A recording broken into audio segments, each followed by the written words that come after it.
Moi, je pense qu'il faut essayer de comprendre la Gaule, ce qu'était la Gaule qui est systématiquement laminée, bousillée par nos élites. Sarkozy, il n'y a pas longtemps, qui disait on n'est quand même pas des Gaulois, ils avaient peur que le ciel leur tombe sur la tête. Je veux dire, il y a tout un tas de saloperies qui se répétaient sans cesse sur les Gaulois.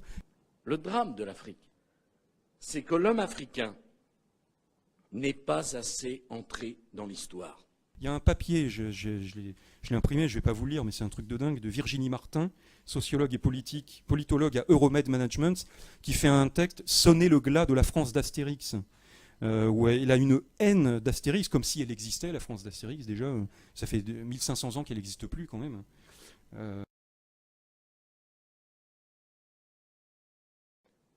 Le paysan africain, qui depuis des millénaires vit avec les saisons, dont l'idéal de vie est d'être en harmonie avec la nature, ne connaît que l'éternel recommencement du temps, rythmé par la répétition sans fin des mêmes gestes et des mêmes paroles. Dans cet imaginaire où tout recommence toujours, il n'y a de place ni pour l'aventure humaine, ni pour l'idée de progrès.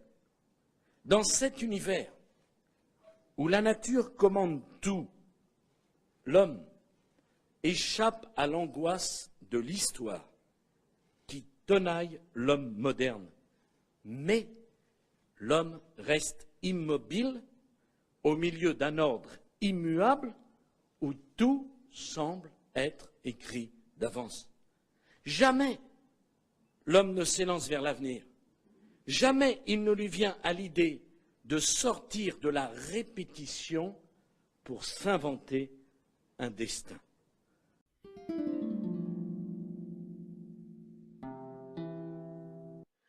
Platon ne veut pas être un utopiste, mais un véritable réformateur. Et il doit ainsi tenir compte de la nature des hommes et de la nature des choses telles qu'elles se donnent. Ce qu'il y a d'étrange chez ce réformateur, c'est qu'il est, contrairement aux théosophistes, très loin de croire au progrès. En effet, Platon a beaucoup médité sur l'histoire et l'évolution des sociétés. La part de justice et de vertu qu'il y a dans un individu ou dans une société dépend surtout de conditions extérieures, d'une heureuse chance. Et s'il y a des changements dans une société, le changement a toujours lieu vers le pire, ou au mieux, selon un rythme cyclique qui fait repasser la société par les mêmes étapes. Platon voit donc l'histoire comme un éternel recommencement. Le philosophe serait la personne la mieux à même de se servir, au mieux, de ce que les événements aléatoires mettent sur sa route. Il pourra ainsi légiférer de la manière la plus juste en fonction de ces événements. Il aura également le pouvoir d'entraver la décomposition d'une société, car il en aura bien saisi les causes. Il s'agit toujours de maintenir et de conserver, sinon d'élaguer ou de supprimer. Un régime doit être le plus stable possible. Trop de changements impliquent nécessairement une corruption. Le but du philosophe est d'éviter à la société de tomber toujours plus bas. Toujours dans cette idée de circularité, d'une histoire qui répéterait toujours les mêmes erreurs. Il entend arrêter cette roue de l'histoire et ne cherche pas de progrès véritable. C'est pour cette raison que Platon avait du goût pour les antiques traditions, et notamment les traditions égyptiennes, qui ont perduré des milliers d'années sous un même régime. Il était contre la politique d'expansion d'Athènes qui, à cause de cela, avait bouleversé les mœurs des Athéniens. Il restait attaché à la forme traditionnelle de la société grecque. Voilà. Alors le cycle de l'humanité, d'abord le cycle, l'humanité c'est un cycle, c'est-à-dire que l'espace-temps est sous forme d'une coquille, hein, vous voyez, d'une spirale. C'est-à-dire qu'en fait, vous le sentez tous chaque jour. N'importe quel paysan de Touraine ou n'importe quel maçon bâtisseur au XIIIe siècle savait très bien intimement dans sa chair que sa vie était un cycle. Aujourd'hui, avec la surimposition du progrès par rapport à toutes les autres théories de l'espace-temps, on est habité, alors ou bien par le progrès ou bien par l'idée de décadence, mais qui sont deux notions intimement liées et basées sur le fait que l'espace-temps, ce n'est rien d'autre qu'une ligne droite. L'espace-temps n'est pas une ligne droite. Une ligne droite, c'est un zoom sur une partie de la spirale.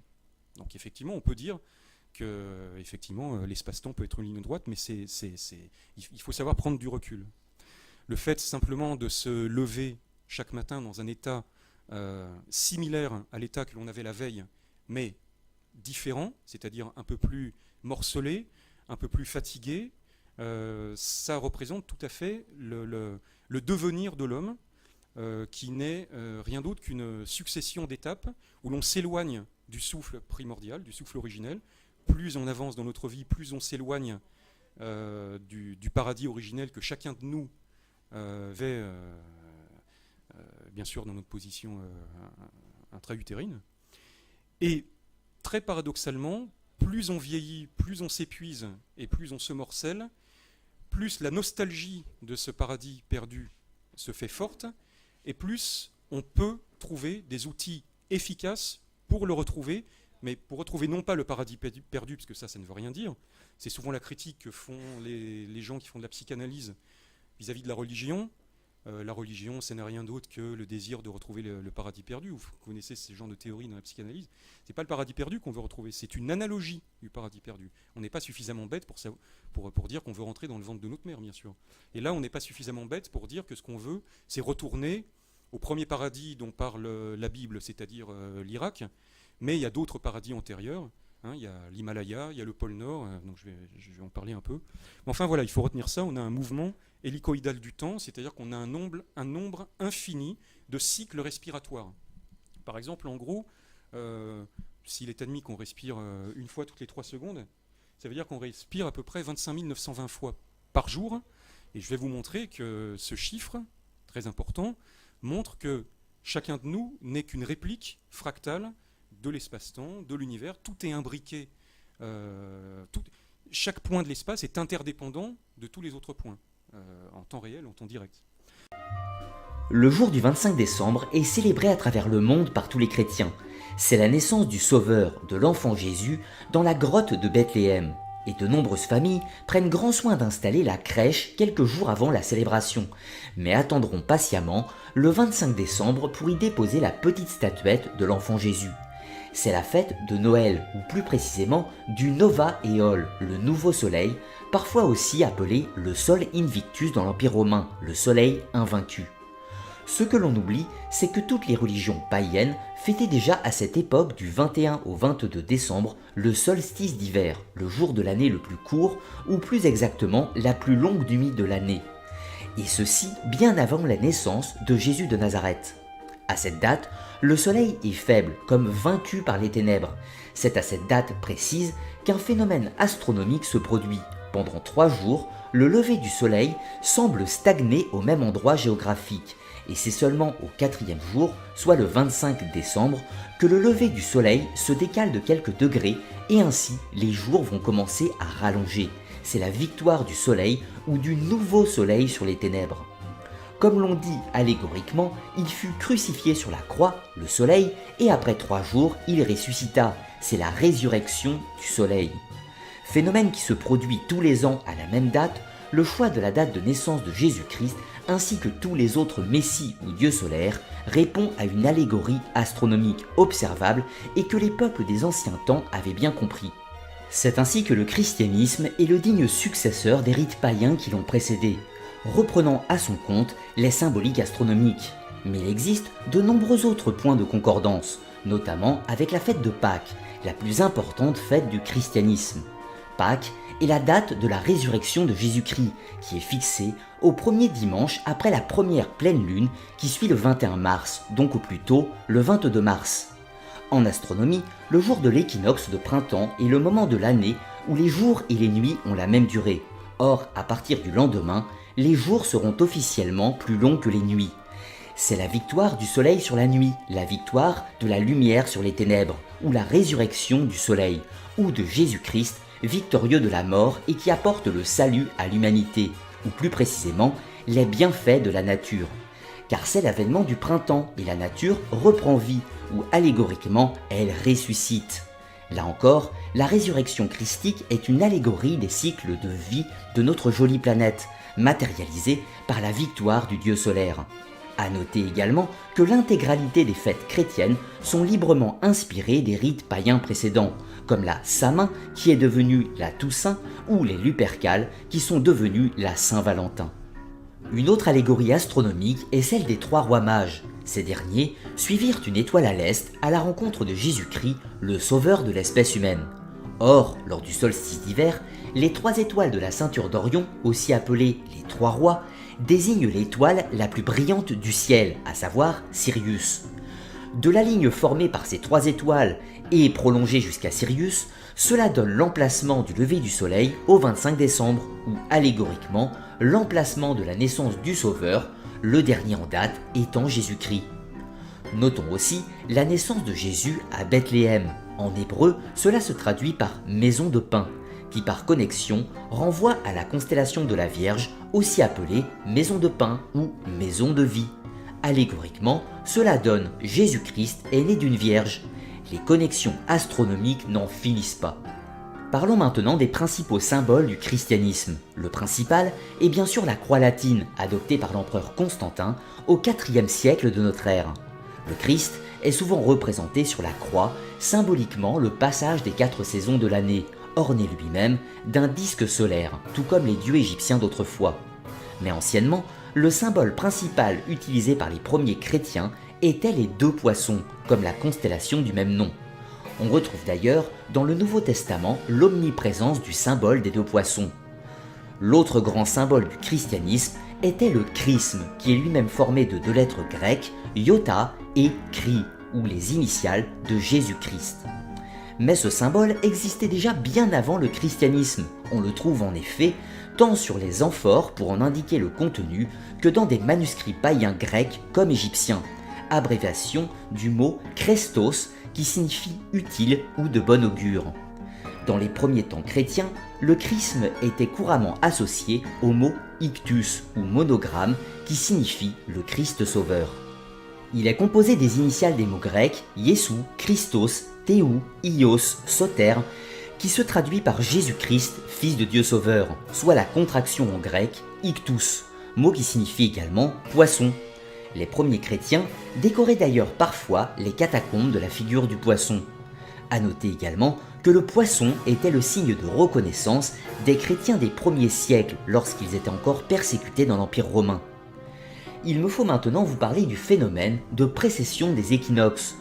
Comme vous le savez tous, lors d'une année, le Soleil traverse successivement les 12 constellations du zodiaque, ou allégoriquement, le Soleil, Jésus, entouré de ses 12 apôtres.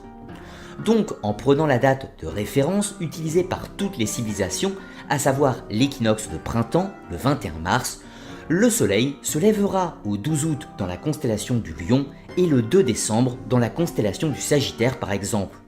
Or, ceci n'est pas exact, ou plutôt, cela était exact en 2000 avant Jésus-Christ, l'époque de l'invention de l'astrologie par les Chaldéens. L'erreur est due au phénomène de précession des équinoxes que l'on appellera la grande année. Ce phénomène est dû au léger mouvement angulaire de la Terre qui provoque une grande année de précession d'une durée de 25 760 ans approximativement. Le lever du Soleil se décale donc d'1 degré tous les 72 ans dans le sens inverse de l'année solaire, passant progressivement pour une durée approximative de 2145 ans dans chaque signe zodiacal en sens inverse de l'année classique.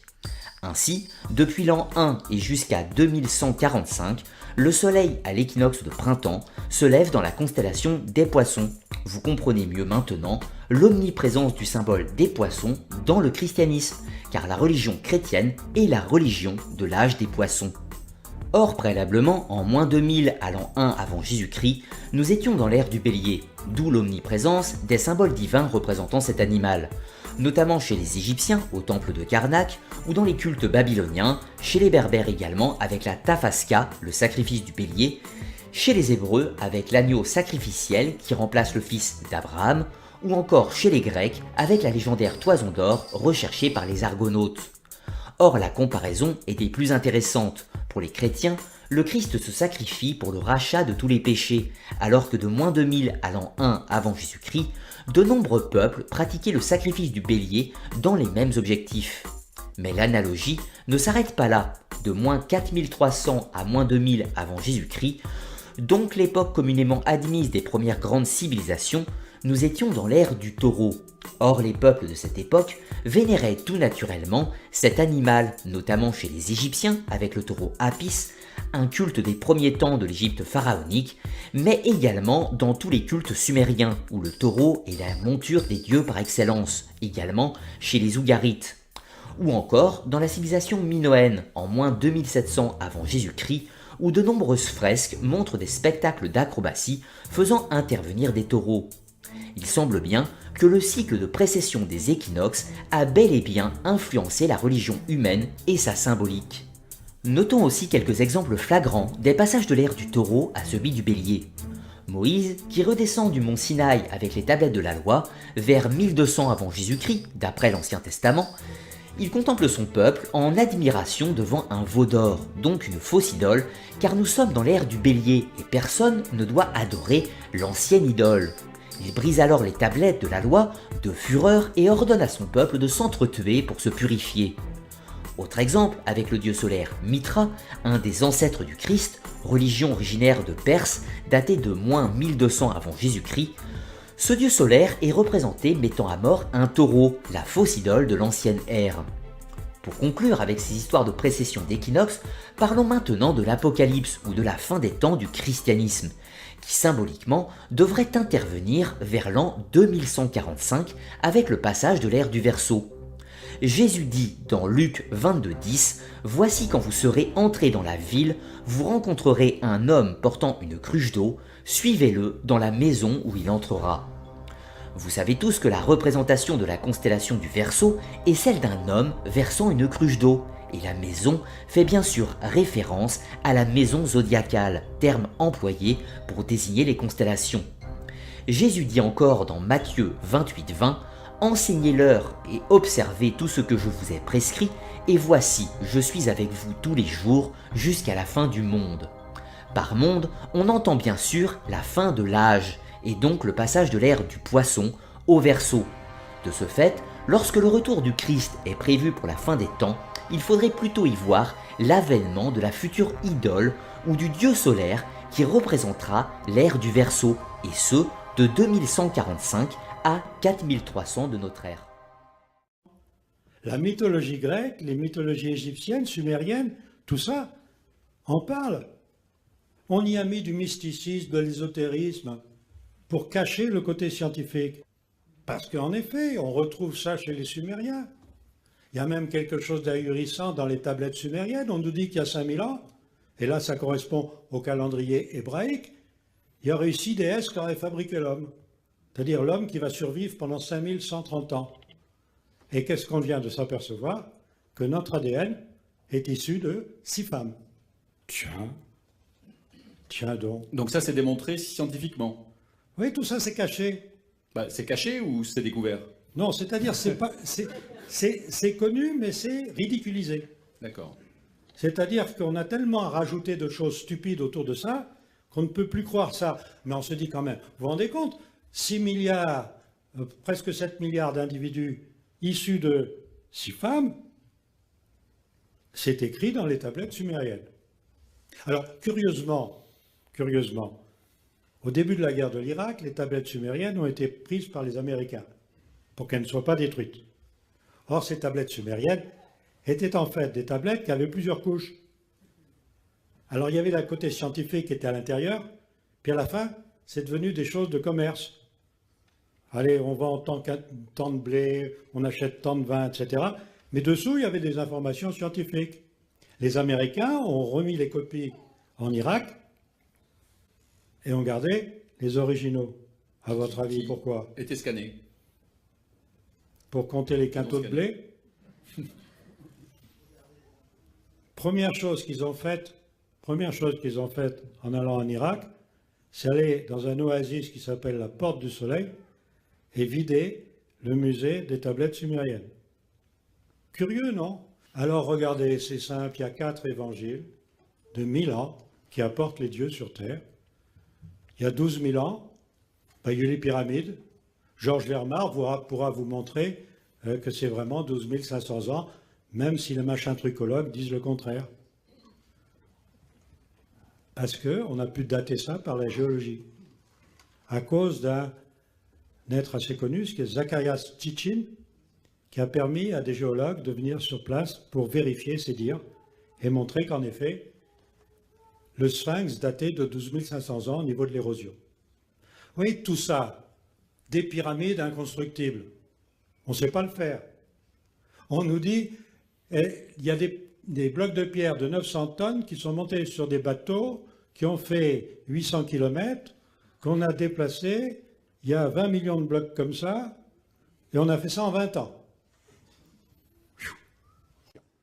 Anaximène et Anaximandre, tous deux grecs, ayant longuement séjourné en Égypte, partagent l'opinion que le monde terrestre est soumis cycliquement à des cataclysmes par l'eau.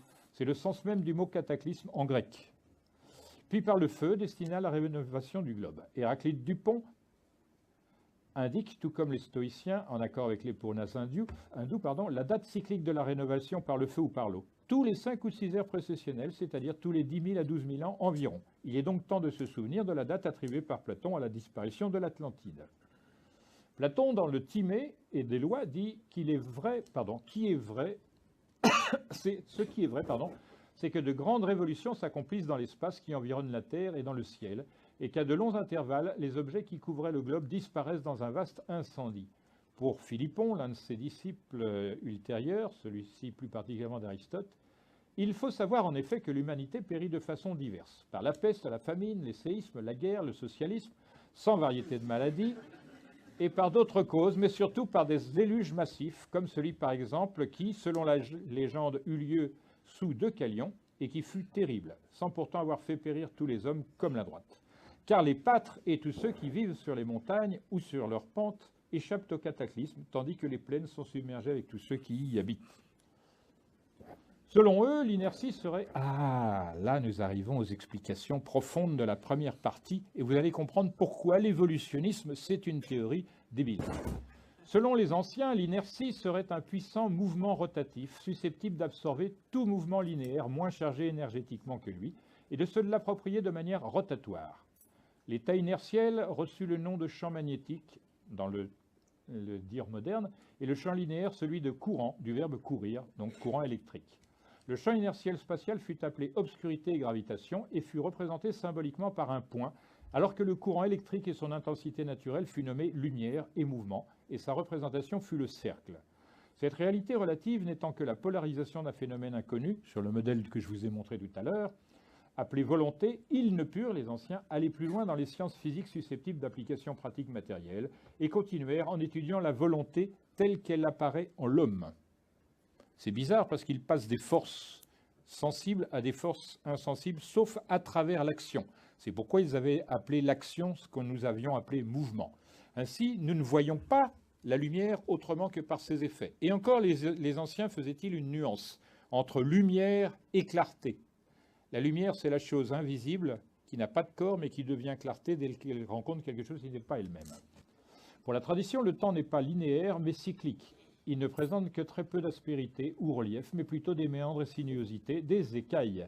C'est pourquoi les anciens l'ont représenté comme un serpent qui se mord la queue et l'ont nommé Ouroboros. Ce serpent qui ondule en se mordant la queue est un emblème fort ancien visible dans de nombreux endroits du globe. Il indique le caractère cyclique et analogique des éléments constituant le temps, mais il indique également, et c'est là davantage de science, comment se font les opérations de et dans la nature, par un enroulement circulaire, plus précisément dénommé rotation ou circulation selon le contexte. C'est cette partie-là de la nature qui a été nommée tout à l'heure nature naturante. En effet, nous ne changeons pas de structure, bien que nos cellules soient entièrement renouvelées assez fréquemment et de manière cyclique. Ainsi, lorsque quelqu'un est blessé sur la route, et les gens voient beaucoup de sang au sol, ils s'étonnent et la personne va mourir. Ne vous inquiétez pas, on va le recoudre. Et l'hématopoïèse, la fabrication du sang, étant tellement rapide qu'il a récupéré la quantité de sang très rapidement. C'est du sang neuf, c'est super, ça donne du travail aux os. Donc, dans ces aspects les plus évidents, car les plus visibles, cette rotation affecte les astres qui tous tournent sur eux-mêmes, alors que la circulation fait parcourir une orbite aux planètes et une vrille aux étoiles. Les galaxies, tout comme les rassemblements galactiques qu'on appelle amas galactiques, tournent sur eux-mêmes et autour d'amas plus importants. Cependant, à travers cette apparente diversité de phénomènes et d'objets, les anciens, qui étaient de remarquables observateurs, virent qu'il n'y a qu'une seule chose à étudier dans l'univers, car elle est dans tout ce qui est, c'est le mouvement, autrement dit la volonté. Vous n'avez de mouvement, quant à vous, que de deux manières polarisées, soit automatisées, c'est-à-dire le réflexe, soit volontaire, etc.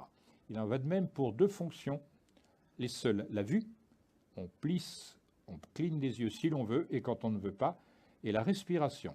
Et ces deux choses sont considérables dans le domaine religieux, la pratique religieuse. La respiration modifie l'être. On avait dit d'ailleurs à ces époques-là que la respiration, c'est comme un seau qu'on envoie dans un puits de vie. Bon, ressortons de là. En approfondissant sans cesse leur exploration du mouvement, les anciens vinrent, tout comme les modernes astrophysiciens, buter sur la notion de temps. La précession des équinoxes, ça a été mis en évidence dans un calendrier lunisolaire égyptien il y a très longtemps de ça. Ça a été mis en évidence par Hipparque et par Platon.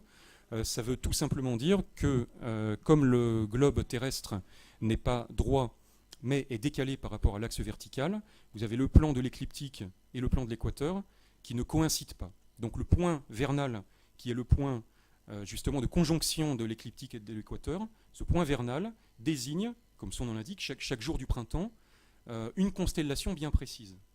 Et à cause de phénomènes astronomiques compliqués tels que le renflement des marées, c'est très important de le dire parce que la Lune et le Soleil sont tous les deux responsables, entre guillemets, de ces phénomènes astronomiques, vous avez un lent glissement de ce point vernal le long de l'écliptique, un lent glissement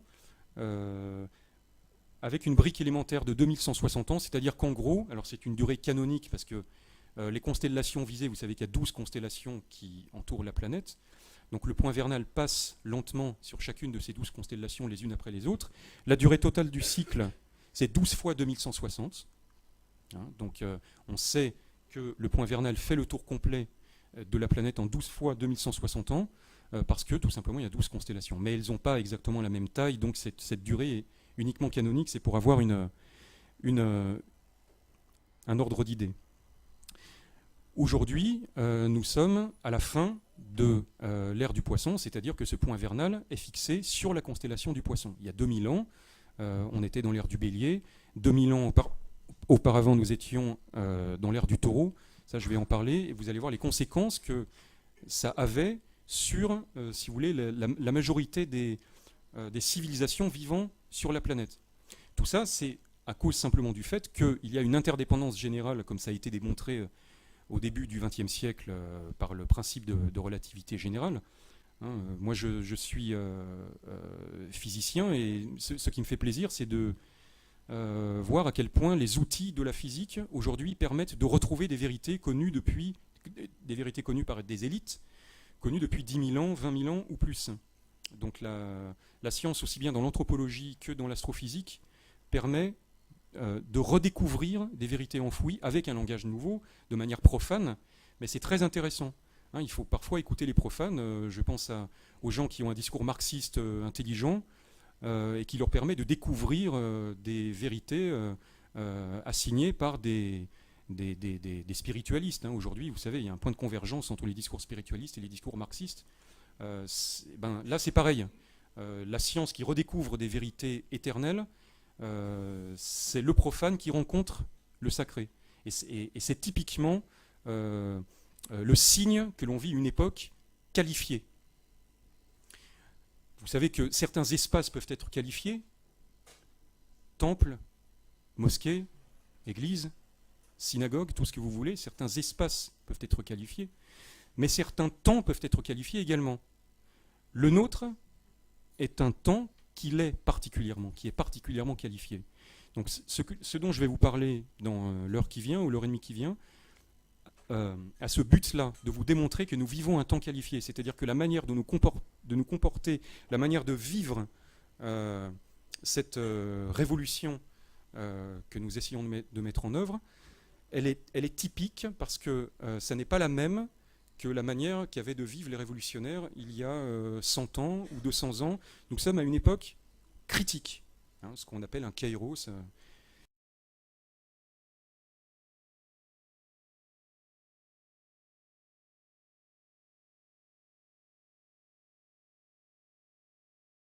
Et ce qui est important, c'est que le savoir, une fois que vous l'avez, personne ne peut vous le voler. D'où l'intérêt de se cultiver. Alors cette manière de faire, d'opérer, elle a eu cours jusqu'à la Révolution française qui a cassé ce moule et qui nous a coupé de nos racines, de nos traditions. Et vous voyez que ça vaut la peine d'être connu. Si vous avez l'opportunité d'aller dans la bibliothèque de Douai, n'hésitez pas à demander, c'est incunable, à le filmer, à le photographier, parce que ça va disparaître tôt ou tard. Il y a au moins 10 000 ouvrages qui ont disparu de la Bibliothèque nationale. Changement d'adresse, rue de Richelieu jusqu'à la bibliothèque actuelle, il y a 10 000 ouvrages qui ont disparu. C'est comme ça qu'on va transformer l'histoire, on va transformer la totalité de notre héritage commun pour nous faire croire des choses qui ne sont pas vraies. L'histoire est faussée parce qu'on se comporte comme des bourgeois. On écrit l'histoire dans la chambre, on va voir ici, et on est un touriste. Regarde Jean-Pierre Adam, il connaît tel endroit, tel autre, mais l'intelligence locale, il s'en fout. Parce que pour lui, les gens étaient stupides. Certes, il faisait des grandes pyramides, mais avec des centaines de milliers de personnes qui vivent 30 ou 40 ans, etc. Et voilà, c'est ça. On monte les pierres avec les dents. Parce que, alors justement, pour revenir à ces traditions qui sont encore authentiques et qui se transmettent uniquement de façon orale et de façon maintenant très très rare, il y a eu une tentative quand même d'écrire ces traditions, avec notamment l'Edda de Snorri ou même la mythologie celtique. Et moi j'ai remarqué que comme par hasard tous les mythes qui sont relatifs au désert de glace, à l'origine très nordique, comme par hasard, ces mythes-là ils ont disparu quoi. Oui, on fait comme si on avait voulu réadapter l'histoire à la nouvelle doctrine. Si je te disais vraiment ce qu'il y a lieu d'en penser, rappelle-toi, Alexandrie d'Égypte a été mise en place par le roi de Macédoine, Alexandre le Grand. Celui-là, il est mort assassiné, empoisonné avec de l'eau. Ouais. Voilà, peu importe. Mais le résultat, c'est qu'à une époque, il y a eu 2 incendies énormes qui ont été mis en place par les chrétiens. Mais à cette époque, qui étaient les chrétiens? C'est ça, c'est la fine équipe. C'est-à-dire, pour détruire un pays, on détruit son histoire. On le fait s'endormir autour de thématiques creuses, vides, inutiles. Parce que le vrai, c'est la chose qui sauve tout le monde. Voilà. Si tu as une bonne instruction sur les choses de la nature, tu pourras échapper à toutes les misères parce que tu la connais et tu sais où aller pour trouver les choses. Je prendrais des centaines d'exemples pour ça, mais on n'a pas le temps. Et elles seront toutes égales les unes par rapport aux autres parce qu'elles auront la même vision de ce qu'est l'existence, de ce qu'est le passé. En réalité, il faut être clair, et je vais le dire de manière très ferme et solide, nous sommes abusés. Il y a toute une équipe de marlous qui transforme l'histoire pour faire croire qu'eux ont des droits que d'autres n'auraient pas, etc. Donc on ne va pas rentrer là-dedans parce que c'est pire que le reste. Bien qu'il y a un combat, une guerre. Il y a des gens qui feignent de savoir ce savoir que je transmets. Ils trafiquent, ils transforment, etc. Et c'est ceux-là qui sont vos ennemis les plus redoutables. C'est ceux-là qui transforment l'histoire. Ces gens-là manipulent tout ce qu'ils tripotent de manière à ce que vous n'ayez aucune assise intellectuelle véritable. Il n'y en a qu'une, c'est celle que je vous conseille, c'est la connaissance de la nature. Tout le reste, on peut s'en passer. Mais celle-là, c'est la plus précieuse des choses que l'on puisse se faire connaître les uns aux autres. Suivez la nature. Ne jamais s'en éloigner. S'éloigner de la nature, c'est se rapprocher de l'erreur. Indépendance, Monseigneur souligne aussi, cela c'est très intéressant, indépendance du présent vis-à-vis du passé. Et voyez le reproche qui nous est fait, vous êtes traditionnaliste, qu'est-ce que vous faites? Vous vous attachez au passé. Et cette indépendance vis-à-vis du passé, on la remarque aujourd'hui dans les programmes scolaires vis-à-vis de l'histoire. L'histoire n'est plus enseignée comme une science de vie, maîtresse de vie, comme un enseignement que l'on va prendre du passé. L'histoire est refabriquée complètement. On rend indépendant le présent du passé. Au point qu'on a encore entendu un ministre dire que la France n'avait pas de racines chrétiennes. Bon, encore un qui devrait peut-être faire des études. C'est une absurdité, mais c'est encore un fanatique d'indépendance, un libéral. Et puis, alors, dernière indépendance, encore, que l'on peut remarquer au moins dans l'ordre naturel, eh bien, c'est qu'on va rendre indépendant l'individu de toute société. Le libéralisme tel qu'on le rencontre, c'est le droit de l'homme. De telle sorte que l'homme devient au-dessus de la société, ce qu'on appelle, c'est l'erreur philosophique qu'on appelle aussi le personnalisme, mais que vous pouvez, remarquer à tous les degrés. On va faire en sorte que les employés soient indépendants de leur patron. Alors avec tout le jeu de syndicats et de choses comme ça, on fait non plus une dépendance et une harmonie, on fait une guerre permanente pour l'indépendance. Le droit des enfants contre leurs parents, c'est une absurdité, c'est contre nature même. Eh bien, nouvelle indépendance, on prône l'individu. Mais que se passe-t-il à ce moment-là? Plus on prône ces indépendances, donc plus on veut relativiser, chacun pour soi, c'est ça, relativiser, et bien plus on favorise un absolutisme de l'individu lui-même, et donc une tyrannie. L'indépendance aboutit toujours à une tyrannie. Par exemple, vous voyez, l'indépendance du corps, eh bien, aboutit à la tyrannie du corps sur l'esprit, tout simplement. Ensuite, la destruction de notre passé en Europe, car l'évolution actuelle fait que les Européens ne savent plus d'où ils viennent, ils ne savent plus d'où ils vont. Parce qu'en Afrique, on a la longue mémoire. Hein, souvenez-vous ce que dit le proverbe africain, si tu ne sais pas où tu vas, retourne-toi et regarde d'où tu viens. Les Européens ne savent plus d'où ils viennent. Moi, je demandais toujours à mes étudiants du temps où j'étais professeur d'université, au début de l'année, j'avais des amphis de 300 étudiants, on dit qui est capable parmi vous de me citer, donner les noms et les prénoms de vos arrière-grands-parents. À part quelques familles dans lesquelles on cultive la tradition familiale, personne.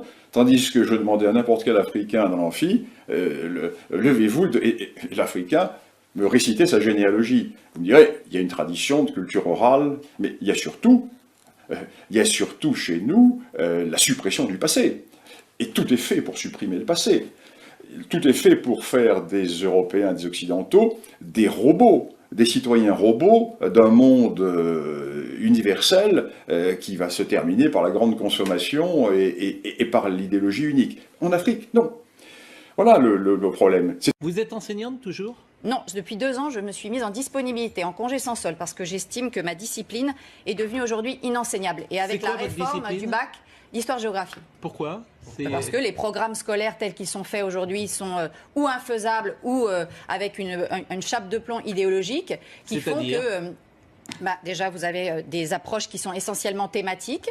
Si je considère par exemple ma discipline en géographie, on ne fait plus de géographie physique, ce que je considère être la base de la géographie. On ne fait que de la géographie des flux, les flux humains, les flux de capitaux, voilà, c'est-à-dire le monde liquide. Et puis en histoire, quoi qu'on nous dise, bien sûr, il y a un fil chronologique, parce qu'on n'ose quand même pas encore mettre en 6e la Révolution française et en 3e Rome. Donc il y a encore un petit peu une vague trame chronologique. Mais en réalité, à l'intérieur, c'est des approches thématiques qui ne permettent absolument pas aux élèves de comprendre la continuité historique des faits qu'ils étudient. Et nos élèves sont des espèces de zappeurs perpétuels. Et moi, si vous voulez, j'ai beaucoup de souffrance à enseigner, à devoir enseigner de cette façon-là. Et je considère que les élèves sont en quelque sorte des cobayes d'une déconstruction de notre histoire, de notre géographie, de notre culture collective. Et le résultat est en train de s'aggraver parce que la réforme du baccalauréat, les programmes d'histoire-géographie au lycée sont infaisables. Et là, on vient d'annoncer les épreuves du baccalauréat en histoire-géographie. C'est absolument scandaleux. On est en train de revenir à une formule de l'épreuve d'histoire au bac qui revient à l'épreuve du brevet des collèges. C'est fini la composition, c'est fini la dissertation en terminale. Où est-ce que vous vraiment enseignez ? Inquiétant. J'enseignais en collège, toutes sortes de... Mais à Paris ou J'ai enseigné beaucoup en banlieue et dans la banlieue de Rouen aussi. Je reviens à ce que je disais. Le fait est, c'est que dans ces films, je vais instiller petit à petit, comme je l'ai fait pour le premier, des éléments qui assuraient aux anciens l'équilibre de leur civilisation, quoi qu'il se passe. Et la chose la plus inconnue des historiens, c'est que, à force de tripoter l'histoire, elle perd de la cohérence d'un individu à l'autre. Vous demandez à un Français quelles sont les dynasties qui se sont succédées en France, il n'y en a même pas 1 sur 100 qui le saura. Et pourtant, on a en moyenne 12 à 13 ans d'études obligatoires. Pourquoi il y a quelque chose qui ne va pas là-dedans. L'instruction n'est pas faite. Et je vais vous dire pourquoi ça n'est pas fait. À une époque, l'instruction publique existait. Mais maintenant, c'est l'éducation nationale. On remplace l'instruction, qui est à dire quelque chose qu'on met dans quelque chose, par un contenant, l'éducation. Mais l'éducation, c'est le travail des familles. Si on retire aux familles la responsabilité de l'éducation, il ne faut pas s'étonner qu'on ait des voyous partout, des gens qui ne sont pas sociablement intégrables. On n'a pas une intégration, on a une désintégration de structures qui existaient à cause de cela. Donc il faut bien être clair. Les mots instruction publique sont tellement supérieurs à l'éducation nationale qu'un jour ou l'autre, il va falloir y revenir. Parce que quand on dit que national, ça veut dire que les étrangers ne sont pas inclus.